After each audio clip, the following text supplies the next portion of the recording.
Bonsoir à tous et bienvenue sur France 3 Limousin pour ce 19-20. Une revalorisation bienvenue mais insuffisante. L'allocation pour les personnes adultes handicapées vient d'être augmentée, mais le niveau de ce revenu reste faible et de nombreuses personnes handicapées vivent en dessous du seuil de pauvreté. Nous verrons la réaction de l'antenne locale de la Fédération des accidentés du travail et des handicapés. Le gouvernement vient donc d'annoncer la revalorisation de l'allocation aux adultes handicapés au 1er novembre prochain. Elle pourra atteindre jusqu'à 900 € par mois. C'est le deuxième coup de pouce en un an pour cette allocation. Mais pour les bénéficiaires et pour les associations, c'est une amélioration en trompe-l'œil. Jean-Martial Joncart et Noël Vaille. À 60 ans, Huguette ne travaille plus. Aide ménagère, on lui a diagnostiqué une maladie de Parkinson il y a 2 ans. Vraisemblablement présente bien avant, mais désormais invalidante à plus de 79%. Dans la vie de tous les jours, par exemple, faire du café, je ne peux pas. Parce que sinon, je vais en renverser partout.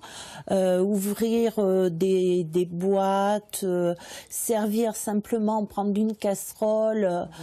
Titulaire à 100% de l'allocation aux adultes handicapés, Huguette devrait donc bénéficier en novembre prochain d'une aide de 900 € mensuels. Bien, mais pas énorme. Bien, surtout tant que Jean-Marc, son mari retraité, est là pour l'aider. Heureusement qu'il y a mon mari qui est avec moi, parce que 860 € par mois, je ne pourrais pas payer un loyer, je pourrais pas y arriver. C'est même pas envisageable. Alors certes, l'allocation aura été revalorisée 2 fois en un an, mais elle restera toujours en taux plein, en deçà du seuil de pauvreté estimé, 1026 € mensuels, et ses conditions d'attribution toujours drastiquement liées au plafond des ressources. Et pire, pour les associations, d'autres aides ne seront désormais plus cumulables.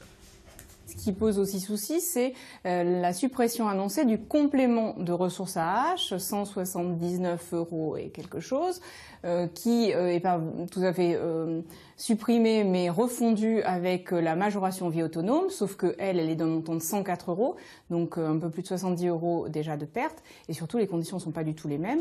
Soit pour la FNAT, une revalorisation en trompe-l'œil où l'on donne un peu d'un côté pour reprendre plus de l'autre.